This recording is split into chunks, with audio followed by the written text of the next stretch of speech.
Our next speaker is Matthew Lynn, who is a financial journalist and also a thriller writer. Well, we've certainly got some horror stories going on at the moment, so he may be the right man to address us. He's the author of The Death Force series of novels. He's also the author of Bust, Greece, the Euro and the Sovereign Debt Crisis. Matthew is a columnist for Bloomberg News and a regular contributor to The Spectator, The Sunday Times and Market Watch. He's also recently put forward a paper arguing the case for Finland to leave the Eurozone. Ladies and gentlemen, Matthew Lynn.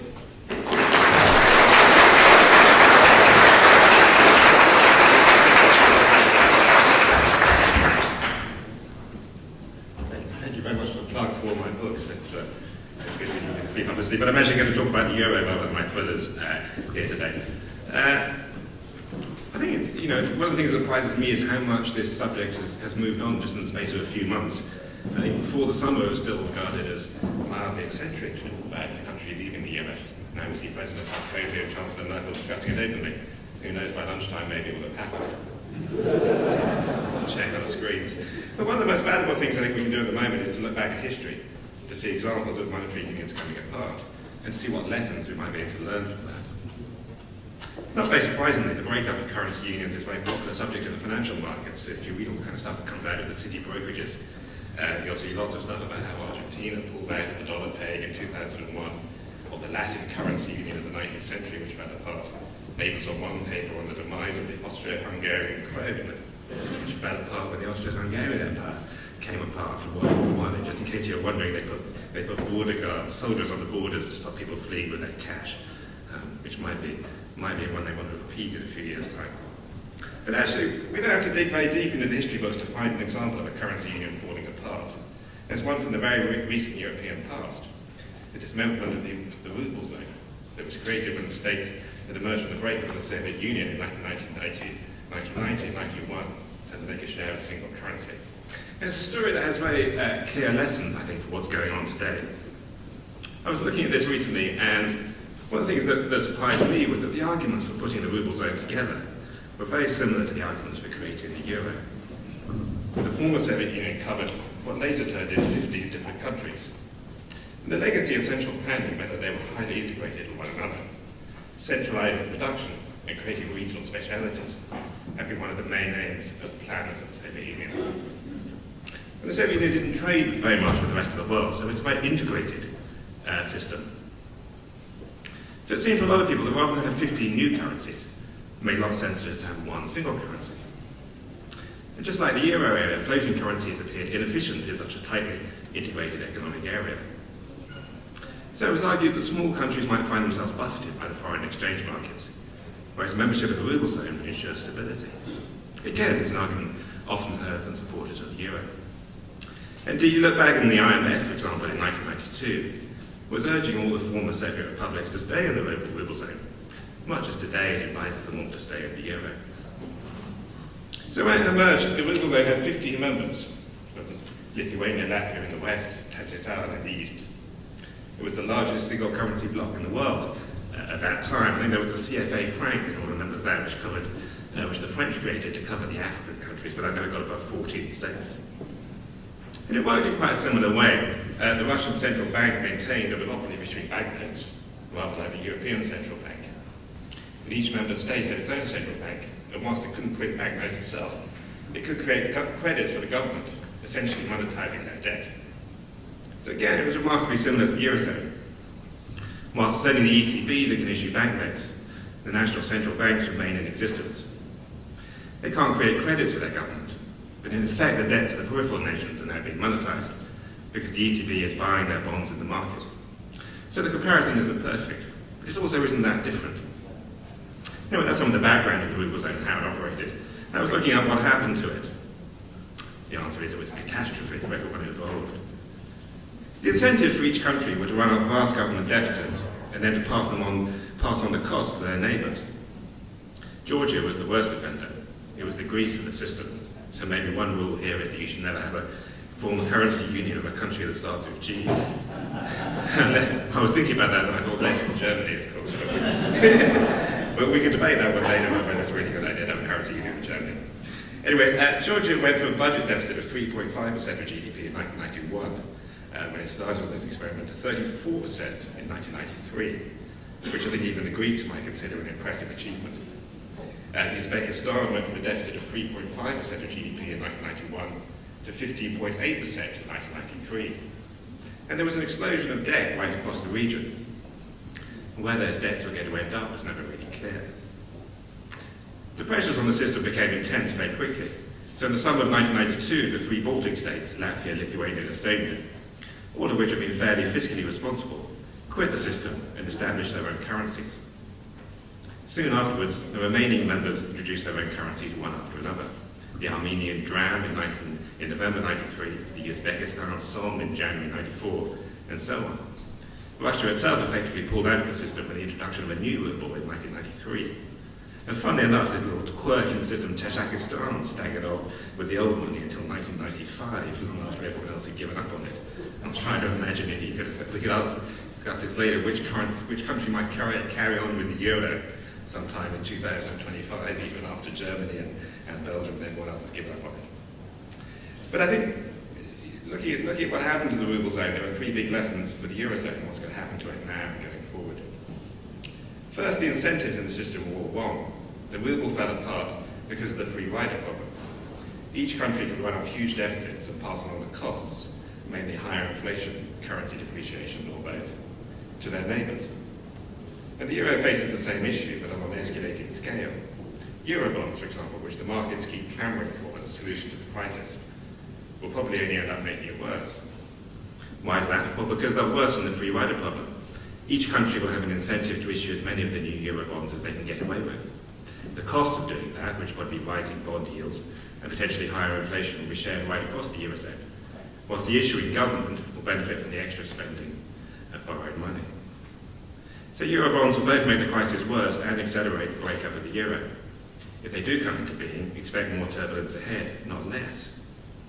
And much the same will happen if the ECB starts borrowing up the debt of the crisis-hit countries, as many people at the moment say it should. Because once you do that, why not just run up bigger and bigger debts? The ECB will monetize them for you. Again, you'll benefit from the extra spending, while everyone else will share the costs in terms of higher inflation and higher borrowing costs. It's a bit like going out to dinner with 10 people and splitting the bill. You might as well order the fillet steak. It doesn't make any difference. It doesn't make any real difference to your share of the bill if you get to eat the steak. The next lesson from the ruble zone, I think, is that economic integration doesn't help much either. You'll often hear and you'll often read in the papers that one of the core problems of the Eurozone is that it's not sufficiently integrated.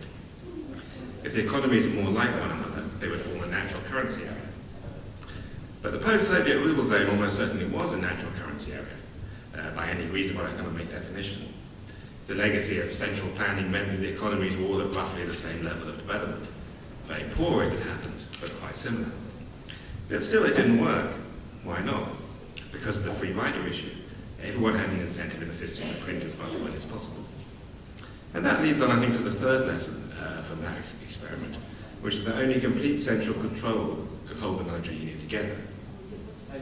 We hear a lot about the need for a fiscal union and a single euro area finance ministry. And I think it's true that that would probably make a single currency work better. One of the reasons that the Soviet ruble worked as a currency, sort of, and the post-Soviet ruble didn't, was because there were big fiscal transfers under the communist system. But the level of central control needed to make the system work was very, very high. I don't think the Eurozone needs to be turned into a Soviet-style command economy to hold the euro together. But if it is going to stay together, it's going to need very, very high levels of control of tax and spending, to an extent that I think very few people have realised. Maybe a few people in this room, but probably more widely across Europe haven't realised. And I think it's almost unimaginable that European voters are going to hand over that kind of power to Brussels, and certainly not in a few months, which may be all the euro has to either reform, change, or disintegrate. So what can we learn from the ruble zone about what's likely to happen to the euro in the next couple of years? I think there are three things. One of the things I think this is interesting is that strong countries lead first. If you look back what happened to the ruble zone, it was the Baltic states that were the first out of the door. Why is that? Because they could afford to get out. They were relatively strong economies with manageable fiscal deficits. By leaving the ruble zone, they were swapping a chaotic currency for a relatively stable and strong one, their own as it happened. It's not hard to see the same incentives coming into play within the euro area. So we hear a lot at the moment about how the Greeks may leave the single currency. But there are, of course, huge obstacles to that. The country would be bankrupt. Its banking system broken, have no way of paying for its imports. It would almost certainly need financial assistance to get it through the first 6 months, after which things would start to get better. But would that assistance be forthcoming? It's hard to say. But for a strong country, the policy options are very different. As the currency staggers through perpetual crisis, there is less and less incentive for the Finns, say, or the Dutch to stay in, or indeed the Germans, of course. In fact, when you stop to think about it, the incentive is for them to get out. And so it's also worth noticing that when the ruble zone broke up, it was a small country that left first.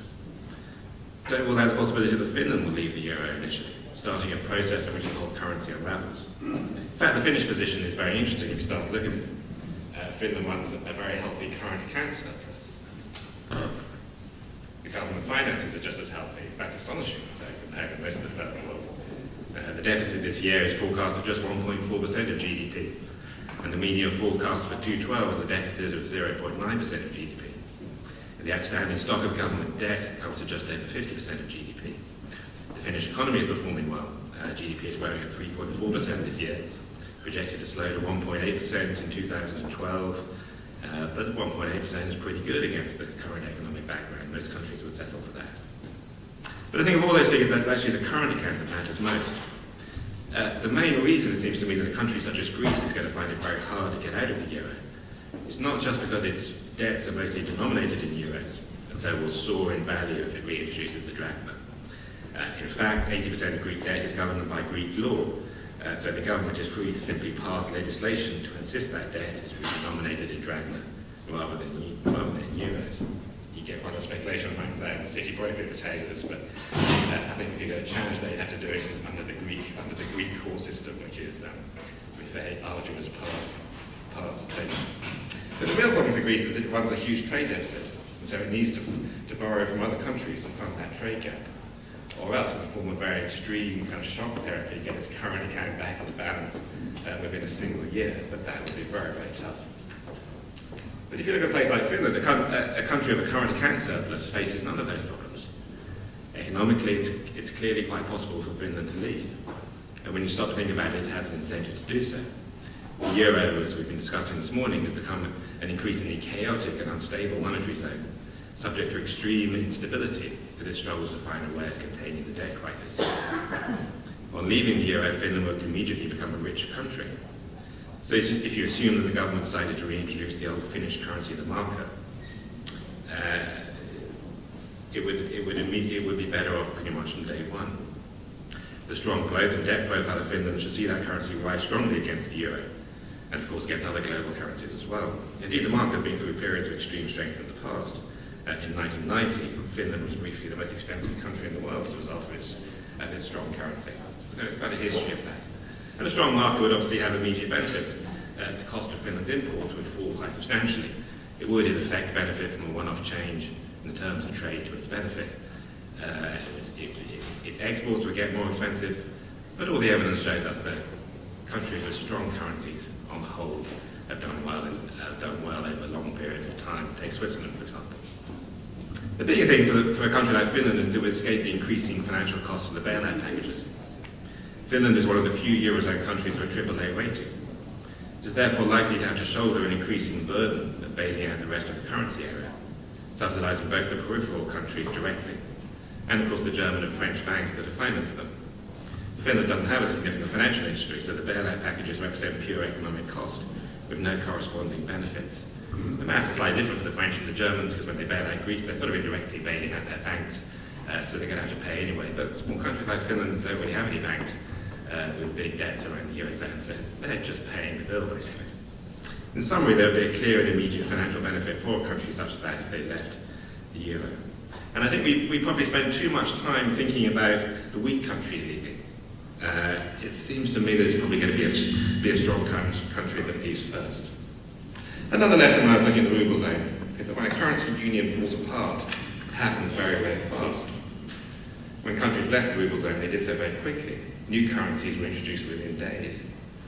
Once the currency area started disintegrating, it was an accelerating process, with each departure increasing the incentive for others to leave. The same process may well be repeated within the euro. Once one country leaves, many others will follow. I sometimes think of it as a really boring, bad, dull party where you're kind of looking around thinking, well, I can't really leave because it's embarrassing for me. It's embarrassing to be the first person to come to the host and say, oh, you know, I'm off, my babysitter's really got well, I've got to go. But you notice once one person leaves, everyone starts looking at their watch and saying we're off now. And I can't help feeling the euro may be the same thing. When one country, and it could well be a small country, leaves, lots of other people will say, well, we didn't know you were allowed to do that. Maybe we'll do that as well. Just one final point to finish on. I think I was looking at the subsequent performance of the countries that left the ruble zone and looking at some of the academic research that's been done on that. And one thing that emerged from that, which I thought was interesting, was that fiscal balances really determined how they got on. And I think increasingly in the next couple of years, we're going to be looking and examining, how countries get out of the euro and how they will do subsequently. And as I said, it was those that started in a strong budgetary position that took off and recovered very quickly, whereas those with big budget deficits, as they left the ruble zone, struggled with high inflation and weak currencies for years to come. And I suspect much the same will be true of the post-Eurozone economy as well, if that's what emerges, as I expect it probably will. Countries such as Greece and Spain with big deficits may be weak for a long time. Countries such as the Netherlands or Finland will bounce back fairly strongly. And a few wild cards in there. I mean, Italy, for example, I think is interesting. It has lots of old debt, but its actual current position is reasonably strong, so it may do better than people expect. But I think the overall lesson of the ruble zone is a very simple one. A dysfunctional monetary system benefits no one, and actually can be taken apart quite simply. The former ruble zone contained countries such as Estonia and, of course, Russia itself, which went on to all do pretty well for themselves. No one now argues for its reintroduction. In fact, it's largely forgotten. Much the same, I suspect, will be true of the Eurozone. It's just a question of how we get from here to there. Thank you.